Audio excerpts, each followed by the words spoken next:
这是什么？黑板上是比赛评委留下的奥数难题，至今无人能解。据说答对了能破例加分。啊，这也太难了吧！走。这么简单的题也算难？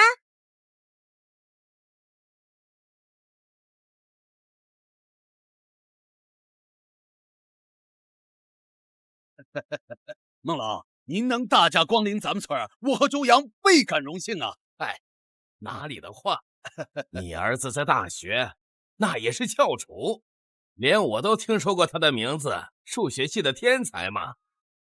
谢谢孟教授，我会继续努力的。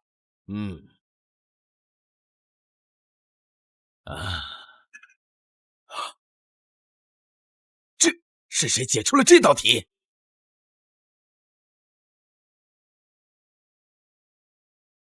谁在黑板上乱画？啊，这不是乱画，是被人解出来的。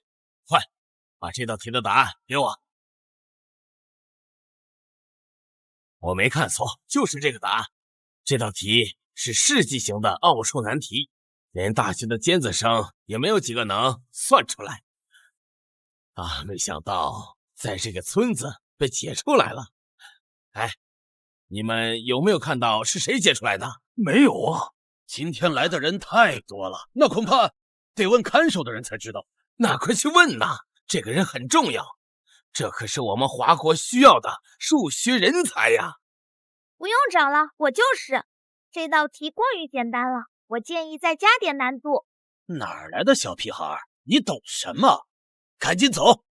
这可是世界级的奥数难题呀，能解出来，定是华国最顶级的天才。小朋友，有些话可不能乱说呀。你不是顾家那个绵绵，你怎么到处乱跑，害得我担心了好久。顾家，果然是你。如果我没记错的话，这是你妹妹。你们认识？孟教授，您有所不知啊，这位曾经也是海城大学的学生，可因为偷窃又欠了赌债，现在已经辍学了。你胡说，我没有偷，明明是你污蔑我。教授，这个人是我们这有名的老赖，到现在还欠我们家100块钱呢。这样的人根本没资格参加奥数比赛，轰出去！我已经通过报名了，你没有资格剥夺我参赛的权利。孟教授，您是评委，我说的没错吧？赛场有条规则，确实不允许涉嫌违法的人参加。如果你有证据能证明你确实没有违法，顾家，我可以给你们参赛的机会，只要你能拿到第一，你欠我们家的债就不用还了。相反，如果拿不到，就把你的房子田产抵押给我们，彻底滚出村子。不仅如此，我东村的舅舅还想收养你妹妹呢。你休想！谁不知道你舅舅是个老光棍？你想把我妹妹送去当童养媳？臭小子，你乱说什么呢？我就是可怜你们无父无母，怎么在你嘴里变得这么龌龊了？一句话，你答不答应啊？要不然这奥数比赛也别参加了。我得到奖，拿到第一的奖金，还了8千的赌债，才有钱送绵绵去上学。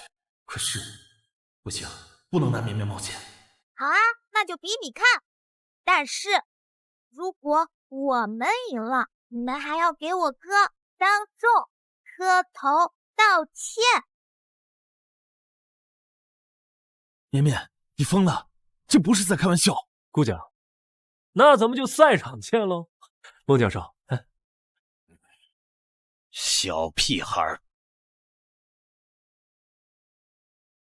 绵绵，我已经退学好久了，数学水平有限，你更是才读书没几年，如果输了的话，会牵连到你的。放心吧，哥哥，我可不会败在数学上。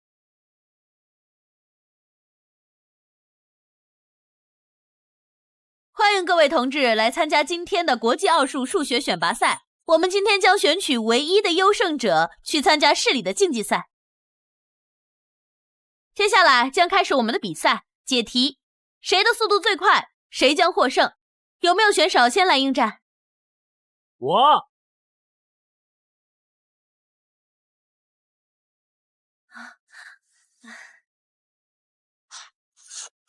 上台拿出点数学天才的样子来，在孟教授面前好好表现，将顾景那个废物彻底赶出去。谁让他当年高考抢你的风头？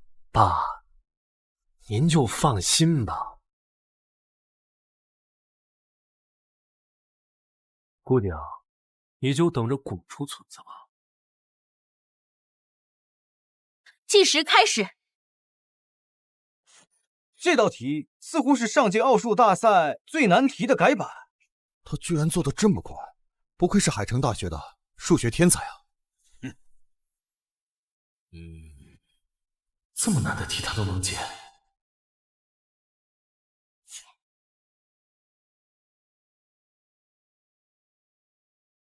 已经过去7分钟了，我记得上一届奥数大赛的冠军是花了5分钟解出来的。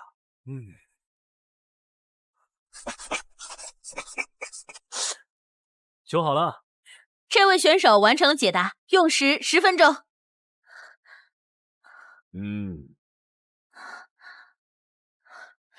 并且答案完全正确。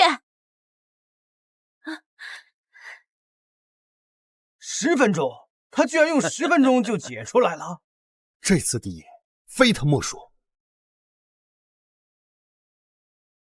姑姐，到你了。姑姐，该你了。绵绵先去。别闹了，绵绵，你都没有报名，还是哥哥去吧。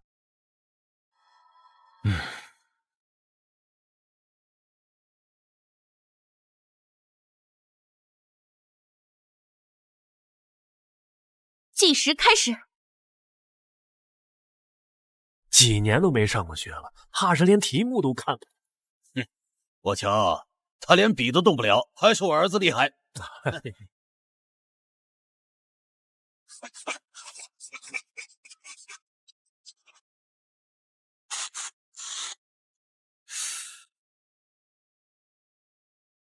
这解题思路和数学协会的教授一模一样。不是说他中途辍学了吗？怎么这么厉害啊？毕竟是当年的高考状元，名不虚传啊。这道题前面容易后面难，有多少尖子生都被后面的部分给困住了。顾景，我看你怎么办。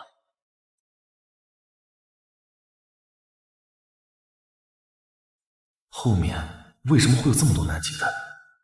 应该是要运用一道公式，那个公式我记得在课外辅导书里看到过。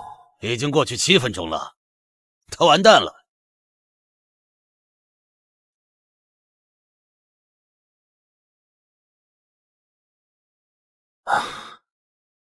时间已经过去了9分钟，距离上位选手完成时间只相差1分钟。这位选手能否提前完成呢？姑姐，我和我爸已经买通了出题家，给你出的题那可是要用超纲公式的，你输定了。这道题的难度跟之前那道根本不能比，难道只能听天由命了吗？运用波塞利耶连杆，这道题就解开了。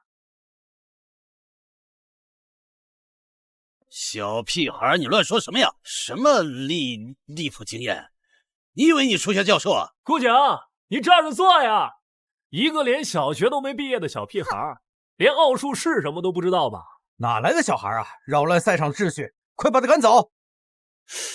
不对，这个公式确实比答案给出的方式更快、更简洁。他一个小孩为什么能想到的比教授还深？哥，相信我。同志们，请保持安静，比赛期间不允许喧闹。时间不多了，没办法了，赌一把吧。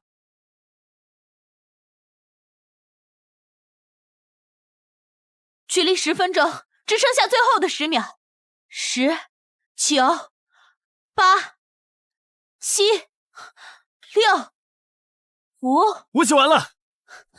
这位选手完成了作答，用时9分55秒。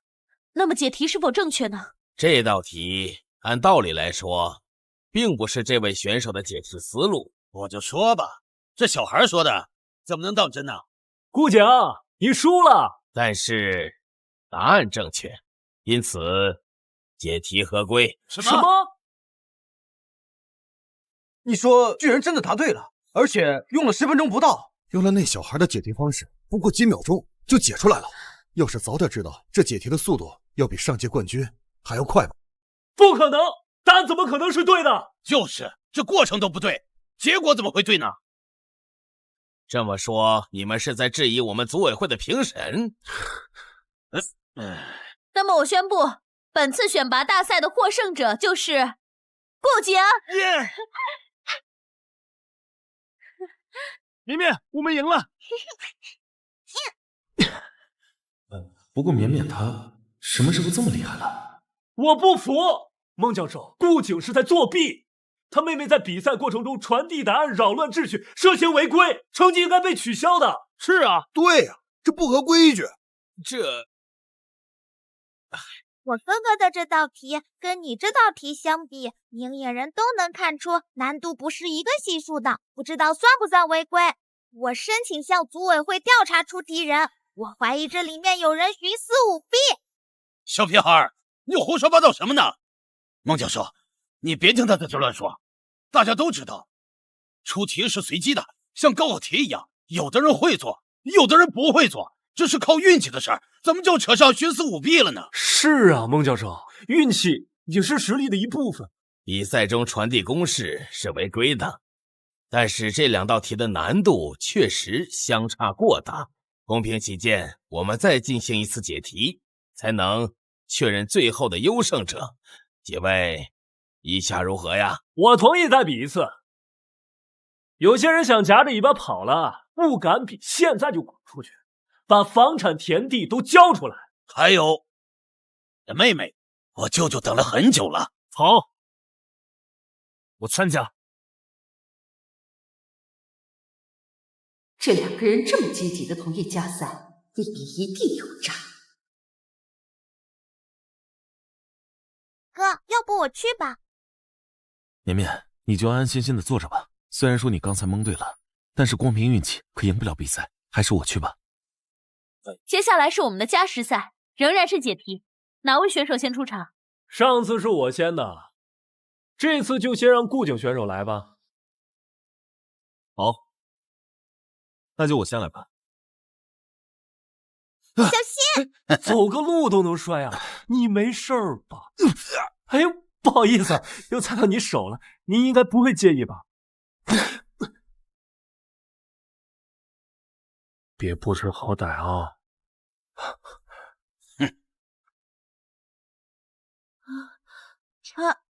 刚才出现了点小意外啊。那么接下来就是顾景选手的时间，计时开始。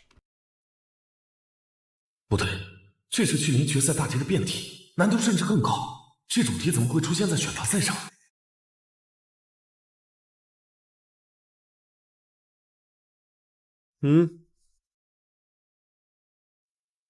为了妹妹，我也不能输。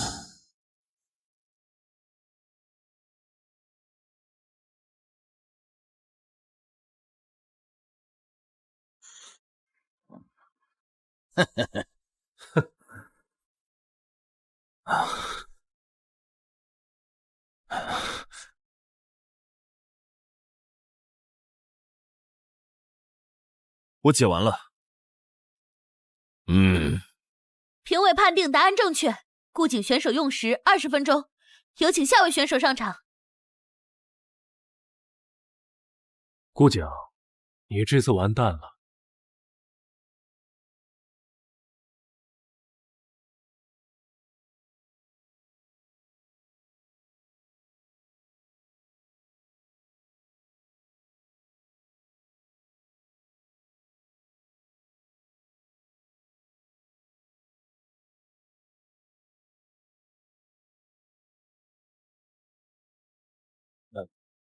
这道题倒是比刚刚那道难度更大呀。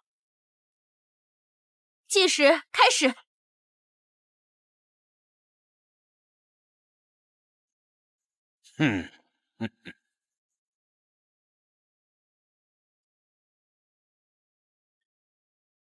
我解好了。这位选手用时9分20秒，解题答案居然完全正确。10分钟都没到，上届冠军解题最快也用了11分钟吧？感情他刚刚还放水了，真是深不可测。不过20分钟比9分钟，这也是输得够彻底的。顾景，你输了。输了就别磨磨蹭蹭了，那就赶紧回去把房子和田交出来。哼，至于你就快点跟我走。谁说我们输了？孟教授，我申请参加奥数大赛。孟教授，我申请参加奥数大赛。小朋友，比赛可不是你想来就能来的地方，凡事都有规章制度。想参赛呀，你得有报名表才行啊。就是啊，你别再捣乱了。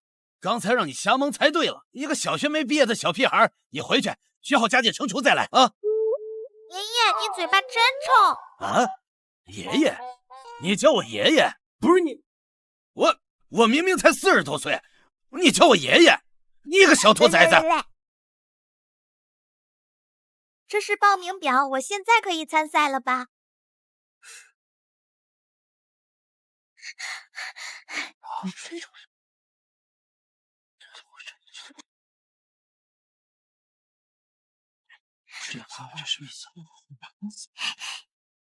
哎，你怎么会有报名表？谁给你批的？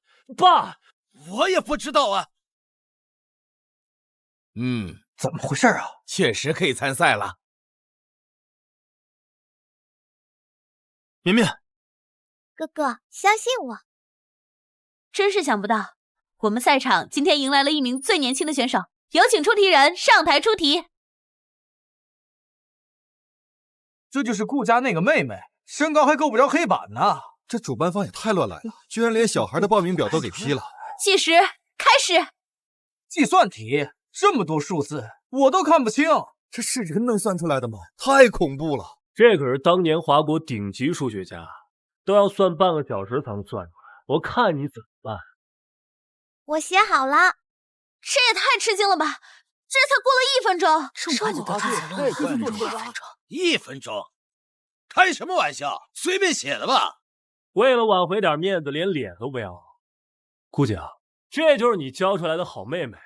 哼。那么结果究竟是否正确呢？8，正确。这么小的小孩真能算对啊！2，正确。4，正确。让我们来看最后一位。9，完全正确。这小孩是个天才啊！让我们来恭喜顾绵绵选手成为选拔大赛的优胜者。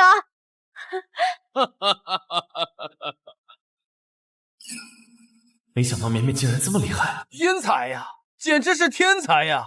我以前真的是看走眼了。对比起来，周阳的9分钟是完全不够看的呀。1分钟就能解开如此复杂的计算题，有这样的天才，说不定华国还真的能够获奖。我赢了，按照赌约，欠款1笔勾销。你们还要给我哥磕头道歉。放屁！你和你哥根本就没资格参加比赛，有哪里来的输赢？就是，谁不知道你们家是出了名的老赖？大学又辍学，本来就是违法人员，还想赢？你还真有脸说得出口？君子一言，驷马难追。你们之前明明答应的好好的，你们这是耍赖！耍赖！要不是我们大发慈悲，你们连赛场的门都进不了。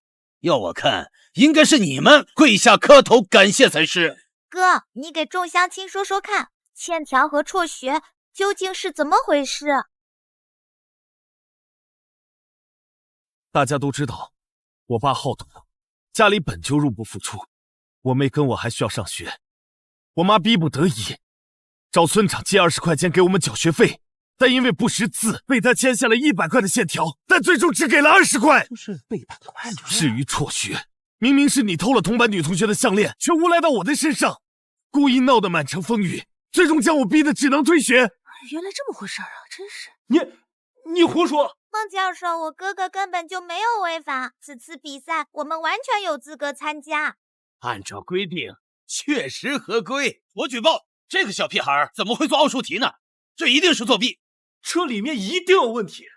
我申请组委会彻查，取消他的成绩。作弊，我看真正作弊的是你们才对吧？作弊，我看真正作弊的是你们才对吧？你们提前买通了出题人，让他每道题都给你传递答案，又故意给其他选手出高难度的题，筛选对手，以此成功晋级。一派胡言！我儿子天资聪慧，考试的题都是他自己做的呀。啊，那这是什么？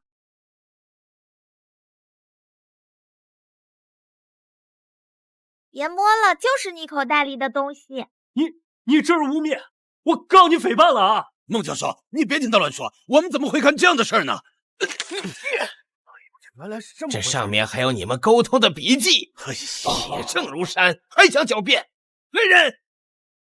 孟教授，你听我跟你说，带下去，交给公安科查办。孟教授，你听我给你解释啊！给他抓走了，原来这么回事，抓得真好给他走了。还好被你发现了，不然选拔赛就被这种人给毁了。我只是见不得他们欺负我哥哥。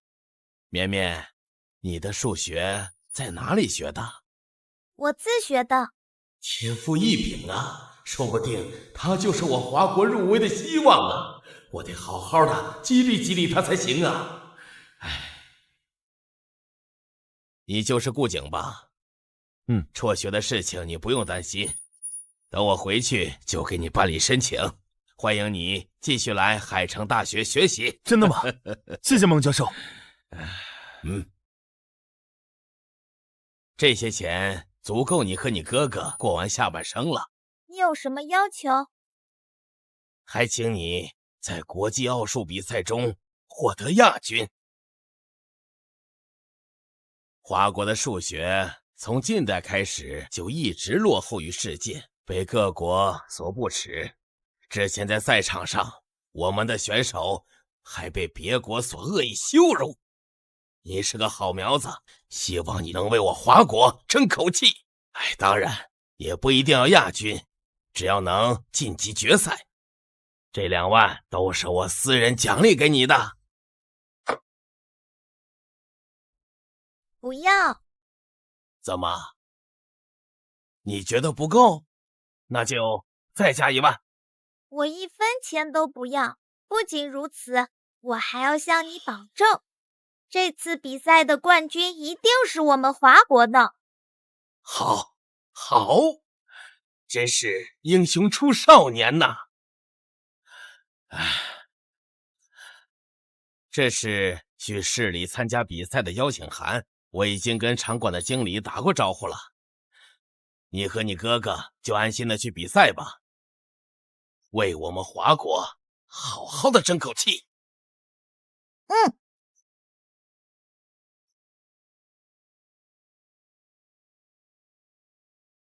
几年没来城里了，没想到变化这么大。哥哥，我们赶紧进场馆吧，时间不多了。好。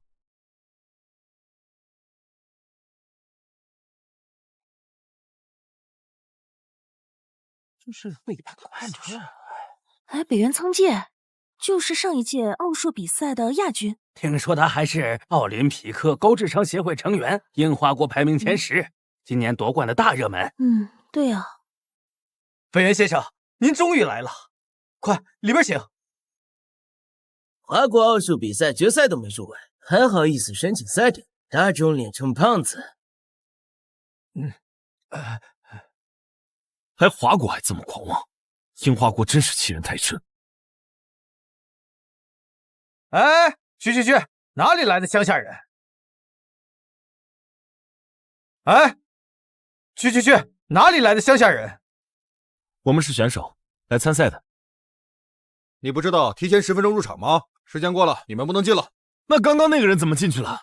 哼，人家可是尊贵的英华国选手，你一个乡下来的土包子，凭什么和人家相提并论？就是，也不看看自己什么身份。一边去。对外国的人低3下4，对本国选手却肆意推搡，区别对待，你们就不怕我投诉到组委会吗？哼，小屁孩，还组委会？你知道组委会的头是谁吗？孟老，那可是华国顶级数学教授。你们2个乡下人连面都见不到，还投诉？你以为你谁啊？就是孟老给我们的请柬让我们来的。哼，就你们还能见到孟老，真是笑死人了！我还说我能见到首席呢。哼，不是，你们到底要怎么样才能让我们进去？想进去啊，很简单，跪下来给爷磕一个。你不磕，我们就要关门了。你和那个小废物，该回哪儿去回哪儿去吧。比赛马上就要开始了，不能再浪费时间了。说好了，跪下就放我们进去。哥，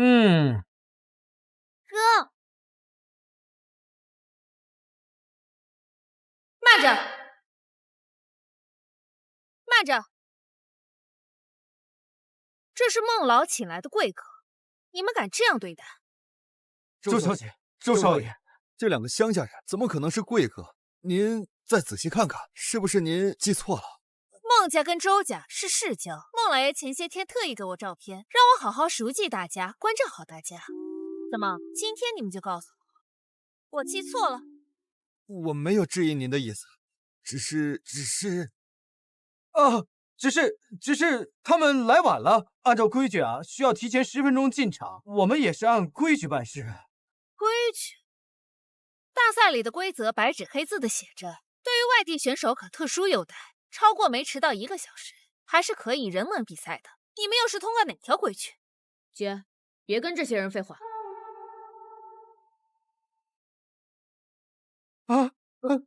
对外人卑躬屈膝，对自己人反而百般刁难。本少爷正式通知你们，你们被开除了，以后不要来上班了。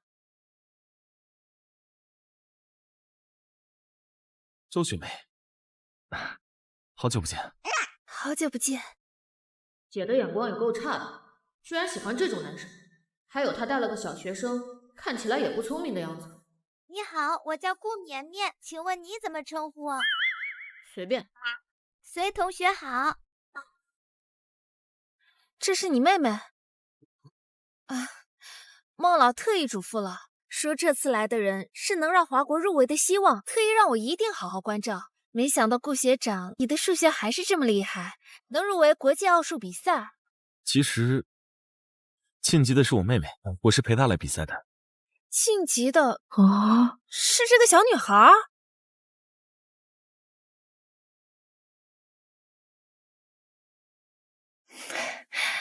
谢谢姐姐，绵绵真的太饿啦。唉，外出真是苦了小孩了。哦，对了，忘了给大家介绍了，这是我弟周夏天，也是今天来参加比赛的。原来不是隋同学呀。夏天他在海城高中上学，而且还获得了华国奥数大赛的亚军。哦，厉害呀！现在小孩真是青出于蓝而胜于蓝啊。我已经不是小孩了。你不是上高中吗？那不就15岁吗？请你有一点严谨的态度，我已经15岁半了。你干什么？不好意思，没忍住。听说这次比赛比的是计算和记忆力，也不知道这一次的华国能不能进入决赛。姐，你放心，有我在，一定能入围。是啊，有绵绵在，华国也一定能夺冠的。你怎么那么爱吹牛？华国人也能入围和夺冠，真是笑死人了。入场这么久，终于听到一个笑话。去年数学水平倒数第1的华国能夺冠。少小瞧我们，华国这次一定能入围。口气真大啊！敢不敢跟我们比比计算？比就比。那我来问你，929606除以36等于多少？看在你是学生的份上，给你3分钟时间。看在你是学生的份上，给你3分钟时间。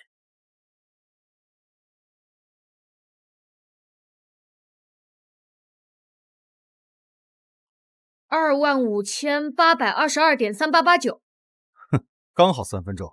再来，25822乘以386除以28等于多少啊？简单的跟1+1等于2一样。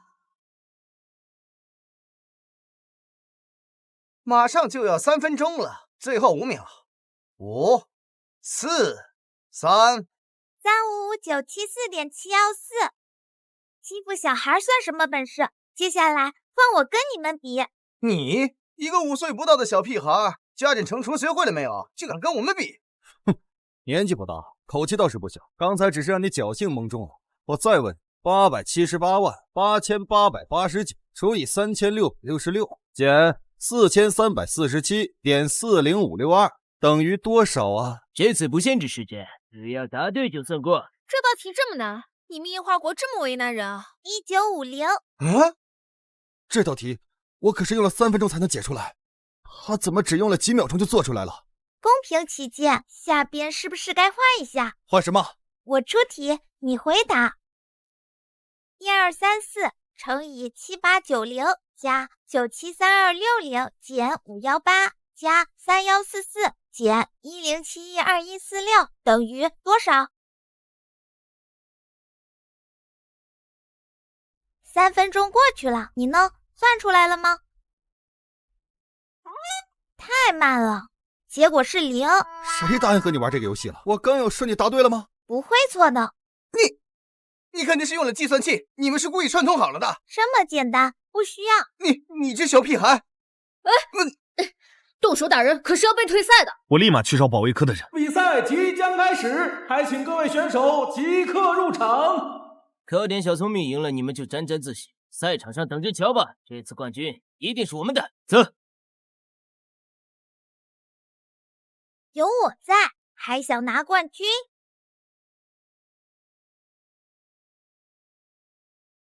欢迎各位来到今天的奥数比赛现场。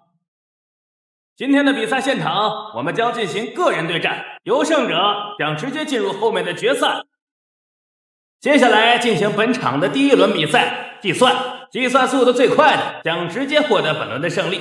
下面我们首先有请来自英国的选手乔治。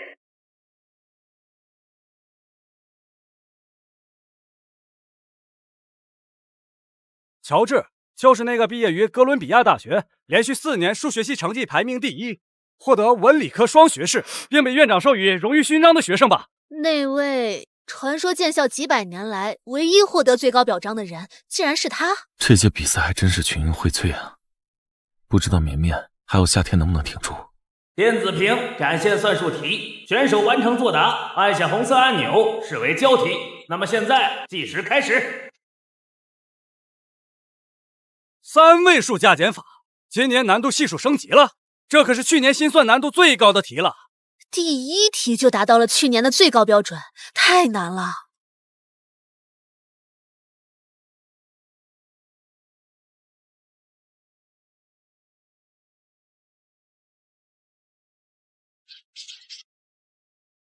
乔治选手在不到1分钟的时间就完成了作答，那让我们来看一看他的答案是否正确。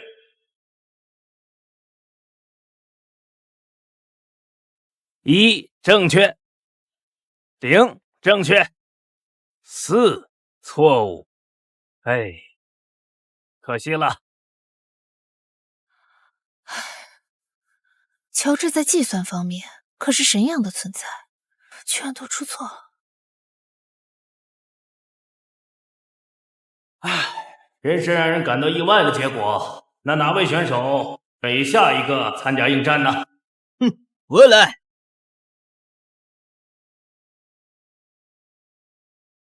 不仅如此，我还申请增加难度，由3位数加减法变成4位数加减法。实在是太让人惊讶，本源先生竟然主动申请增加难度。那么好，准备计时开始。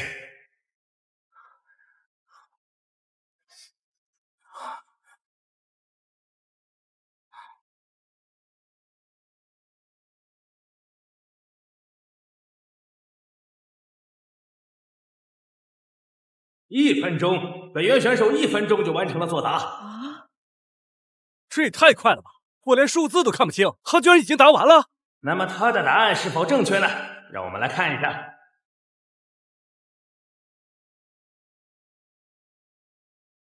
3正确，6正确，后3位正确，最后1位9正确，答案完全正确。真不愧是樱花国的选手，看来这次冠军是非他莫属了。华国这次又入不了围了。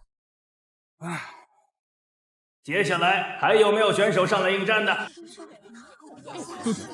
怎么，你们华国人不敢应战吗？胆小鬼，孬种，这都不敢上啊！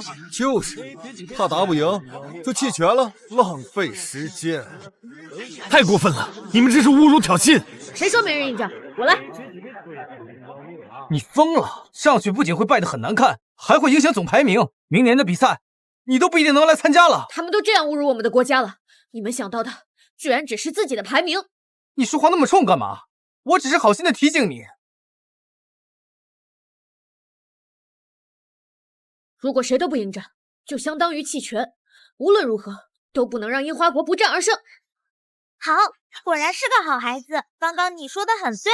我孩子，我来应战。我来应战。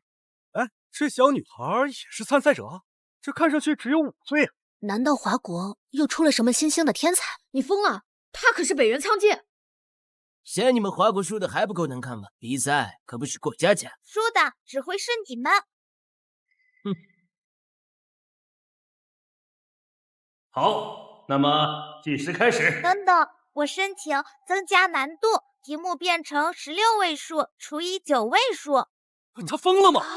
这北原苍介的难度已经够大，他居然还往上加。顾绵绵选手，你确定吗？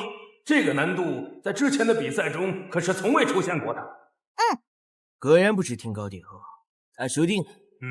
好，顾绵绵选手，请做好准备吧。好，那么计时开始。这位数也太多了吧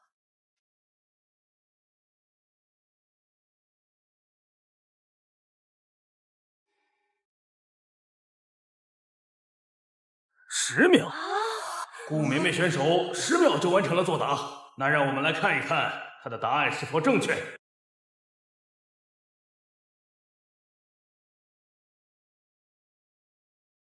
3正确，7正确，后3位正确，最后一位好像不大对呀。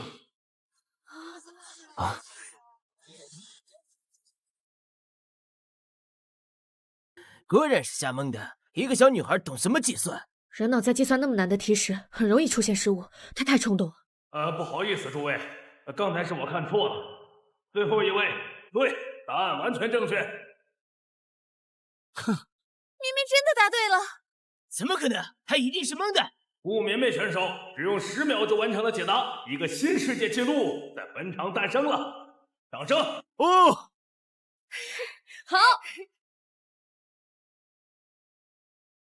我宣布，第1轮的比赛，华国选手获胜。请我们的选手稍作调整，准备下一轮的比赛。10秒对1分钟，这简直是碾压级的胜利啊！樱花国选手也不过如此，还比不上一个华国的小孩。刚刚不是很嚣张吗？现在怎么没声了？就是，还敢侮辱我们，赶紧给我们道歉！道歉！道歉！道歉！道歉！道歉！道歉！道歉！道歉！道歉！道歉！道歉！道歉！道歉！哼，绵绵，辛苦了。想不想吃点什么东西啊？姐姐这里还点水果哦。啊，夏天，要干嘛？对不起，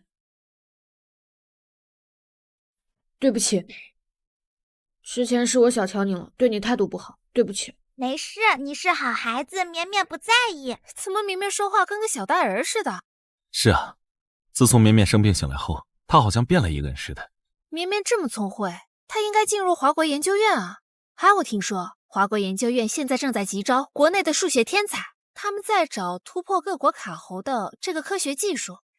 现在就给孟老写一封信，看能不能成。姐，华国研究院可没那么好进。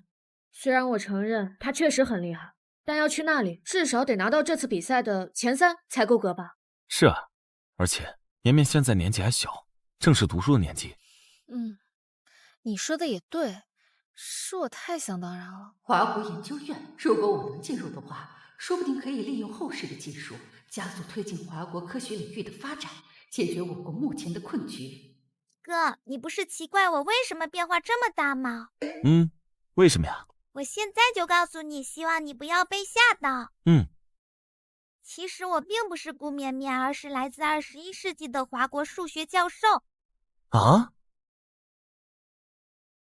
其实我并不是顾绵绵，而是来自21世纪的华国数学教授。啊？所以我完全有能力进入华国研究院，你不用担心。绵绵，哥哥理解你想进研究院，但是你没有必要因为这个就胡乱说吧。哥哥，我真是……难怪你计算的如此之快，原来是后世的数学教授。你相信我说的了吗？那我就是世界第一的数学天才周夏天了。这个梦我已经做许久了。绵绵，夏天哥哥刚刚开玩笑呢，啊，别往心里去。有梦想总归是好的。即将进行第2场比赛，请各位选手准备。绵绵，比赛开始了，姐姐会为你加油的哦。周姐姐，如果绵绵拿了这次比赛冠军，你可不可以推荐绵绵进研究院？当然可以了，那就一言为定啦。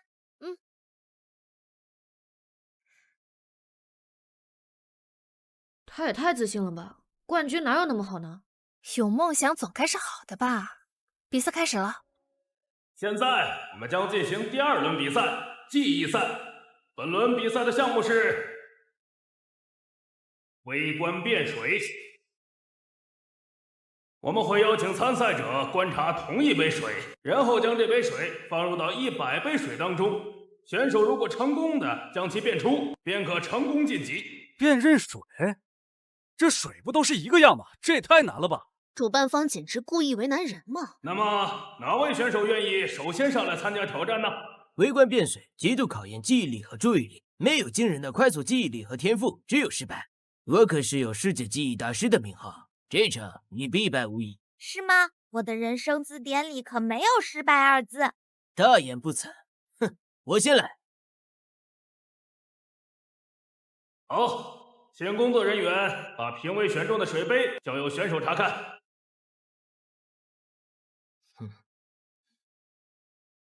观察完毕，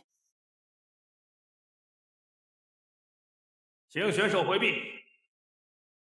接下来我们会给选手2个小时的观察时间，参赛选手可以将疑似对象用皮圈圈住，再做仔细辨认。那么现在计时开始。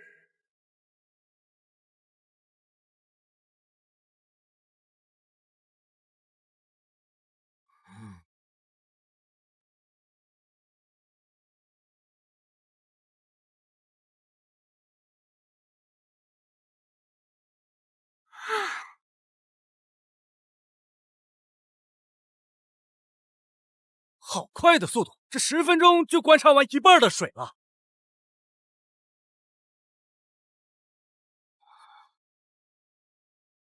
这么快就锁定目标了？这才过去半个小时啊，太不可思议了！北原仓介不愧是去年记忆公开赛的总季军，记忆速度太快了。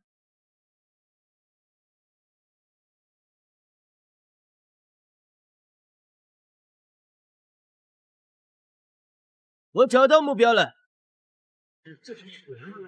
实在是令人惊叹，选手北原仓介在不到40分钟内就找到了目标。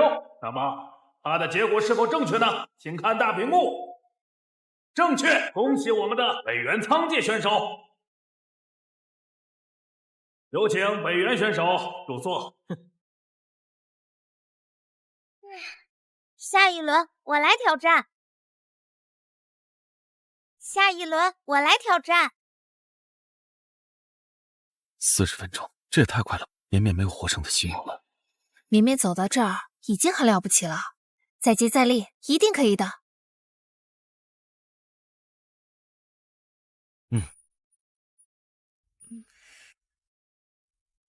我倒是觉得他说不定能取胜。接下来有请我们的工作人员把评委选中的水杯交由选手查看。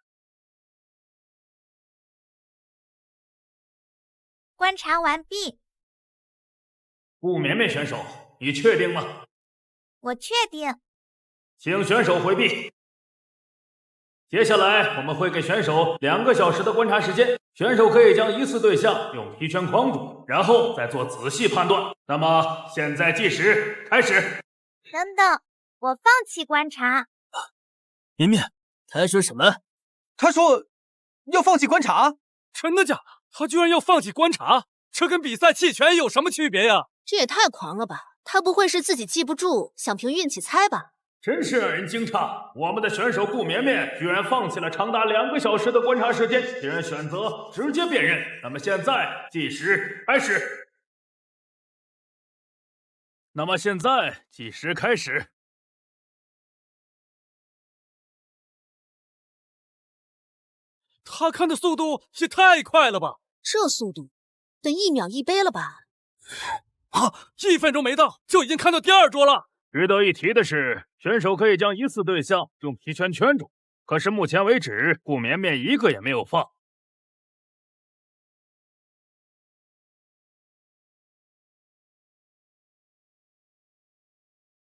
我找到目标啦！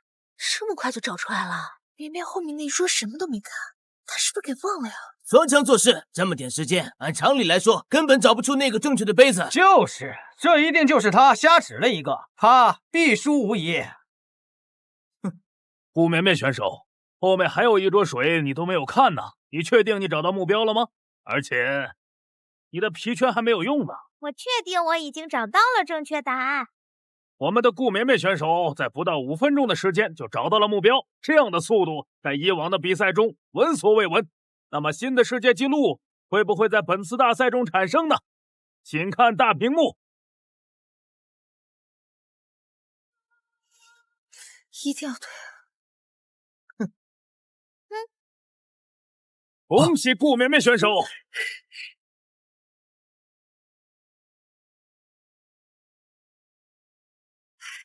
绵绵答对了，绵绵竟然答对了！我就说他能胜。绵绵，什么时候变得这么厉害了？那么我宣布，本轮比赛的获胜者是华国选手顾绵绵。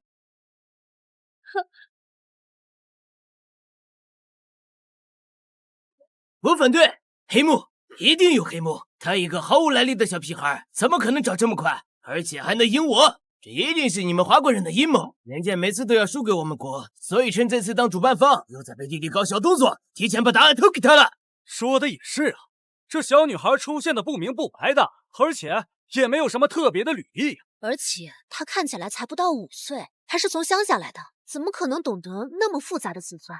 华国的数学水平本就拉胯，更别提什么晋级了。要我说，华国肯定就是作弊了。北原苍介选手，请你不要随意污蔑。是不是污蔑，你们自己心里清楚。怎么发现赢不了就狗急跳墙了？你什么你？我什么我？我告诉你，这次比赛全程合规合法，公开透明。你要是不服，就走流程去法院提起诉讼，而不是在这里只会空口白牙的胡说八道。说得好，说得好。孟老就是那个华国首席数学家，还与我国数学协会会长是旧时的孟老。当然了，令人失控。看来是我们的中村选手抢先完成作答，让我们一起揭晓正确答案。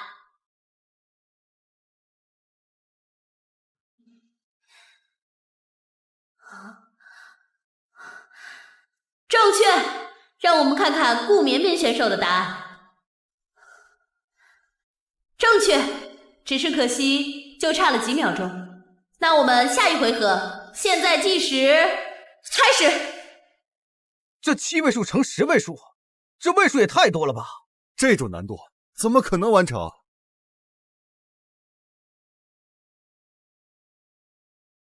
这次是顾绵绵选手抢先完成答题，让我们一起揭晓他的答案。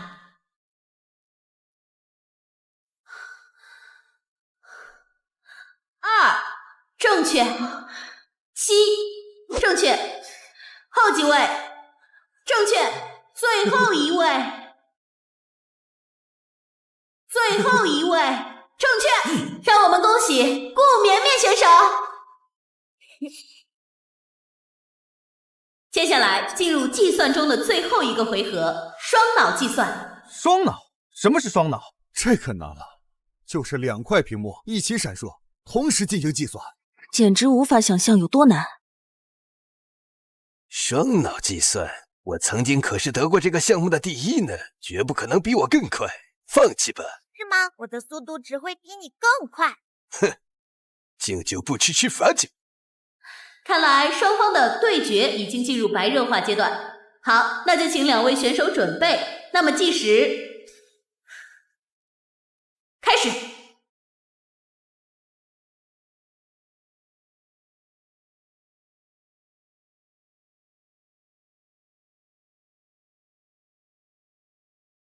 这也太难了吧，很容易弄差的。哎，是啊。他怎么连笔都没用？他也太猖狂了吧！他不知道他对面可是计算大师中村修一啊！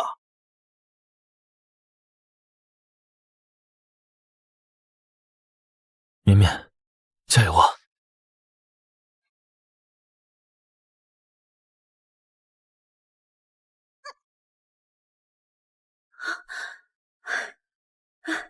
真是令人惊叹啊！又是顾绵绵选手率先完成作答，让我们一起来揭晓答案吧。1，正确。中间几位？正确。最后一位？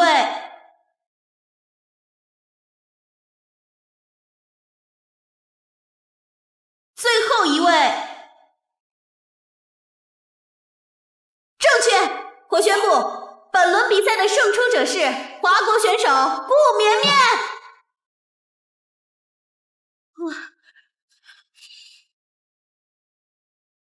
中村修一可是算术界的神一般的存在，竟然败给一个小孩，真是太意外了！华国的数学崛起了！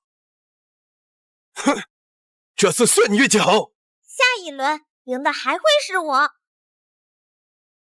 下一轮比拼解题。本次决赛我们特地邀请了来自美利坚国的教授，他是数学史上的奠基人，也是我们本轮比赛的出题者约翰先生。约翰啊，那位近代数学的泰斗，推动了数学界进步的约翰。我能见到约翰先生，还真是太荣幸了。有请。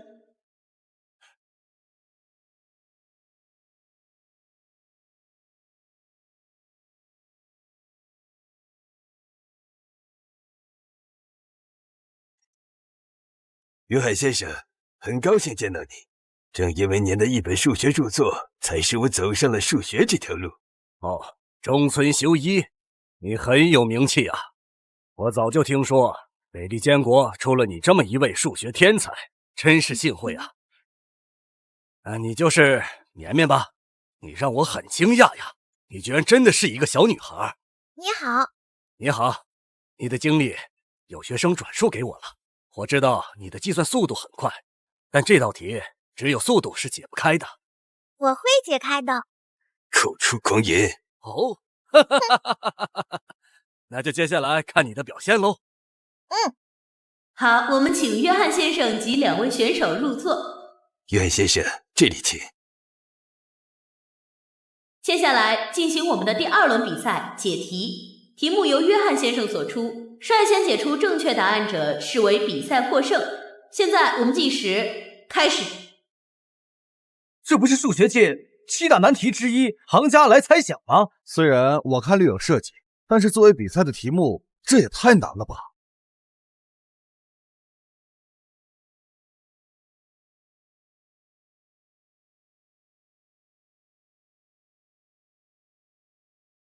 这都2个小时过去了，你看这纸写的都有半摞了。这题真的是太难了，真的难为绵绵了。绵绵怎么停下来了？不对，这道题不对呀。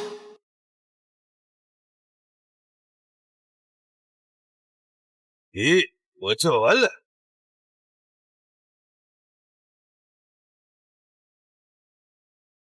中村选手抢先完成答题，共计花费2个小时。让我们继续等待顾绵绵选手完成解答。我写完了。顾绵绵选手也解题完成了，共计花费2个半小时。现在我们将2位选手的答案交由约翰先生来评定。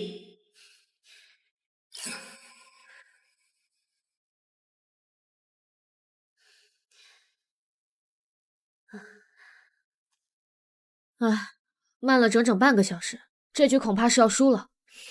绵绵走到现在已经很不错的了。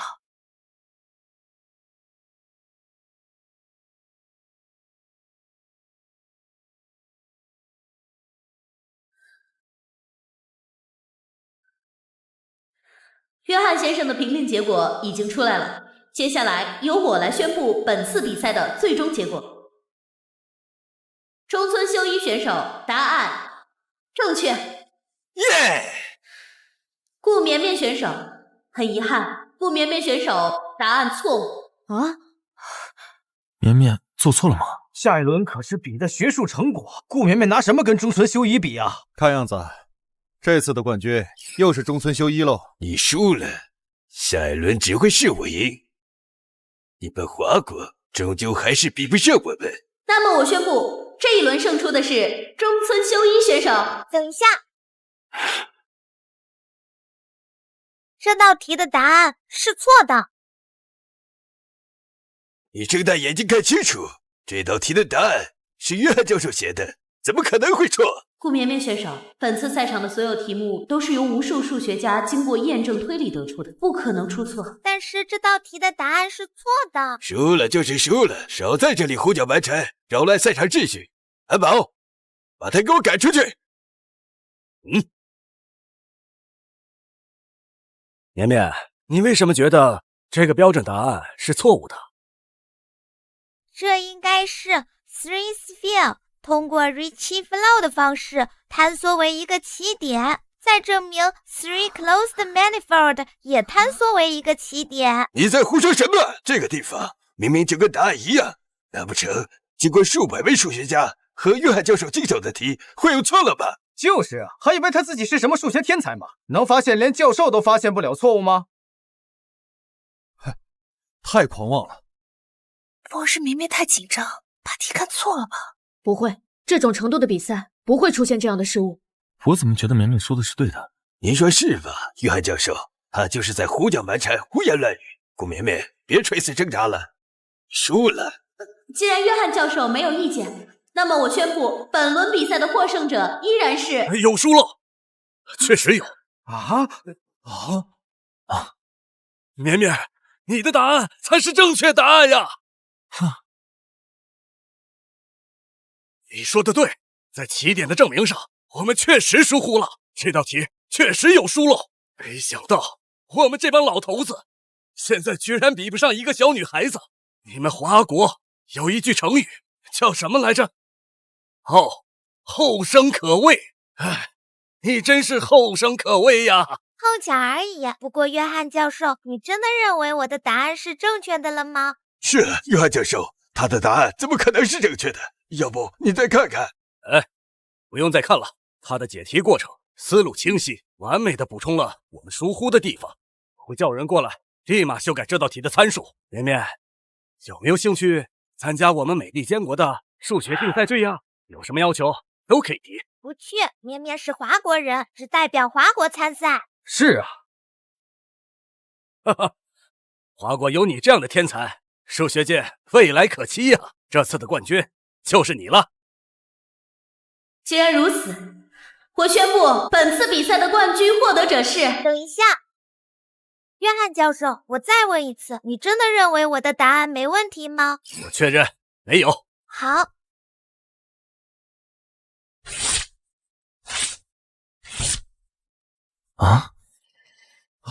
这道题的答案仍然是错的。这道题的答案仍然是错的。不可能！我演算了好几遍，答案完美无缺，不可能错了。如果真的错了，那整个数学界都错了。那就是整个数学界都错了。他一个没有来历的小孩，竟然说数学界都是错误的，他疯了吧他？难说呀，他之前不也说约翰教授是错的吗？结果也被证实了呀。约约翰教授，这道题出自数学界7大难题之一庞加莱猜想的分支问题，但是一直以来整个数学界的研究方向是错的。你凭什么这么说呀？我会边解题边向你说明。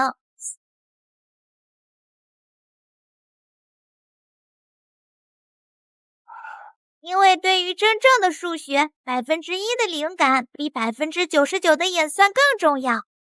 比如这里拓扑流行的收敛性，只需要一个零式常数。我研究数学几10年，真的看不懂他写的是啥。从开始我就看不懂了。通过引入引激流流行上的梯度流方法进行研究，可以得出结论，庞加莱的猜想是正确的。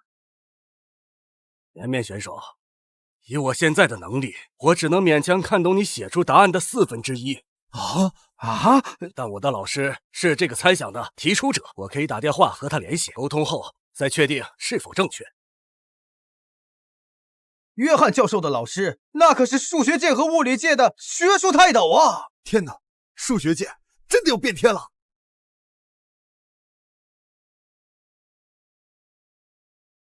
老师，我刚刚把解题过程的照片发给您了啊，我等您。老师说了，他需要10分钟过一遍。好，我知道了。老师说，正确，绵绵的过程完全正确，庞加莱猜想被证明出来了。好，好。我和我的老师半生都在研究庞加莱猜想，可总是卡在中途，不得其法。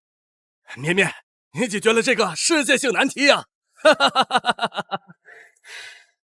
顾绵绵选手连续获得了2轮比赛的胜利，让我们恭喜他获得本次国际奥数大赛的冠军。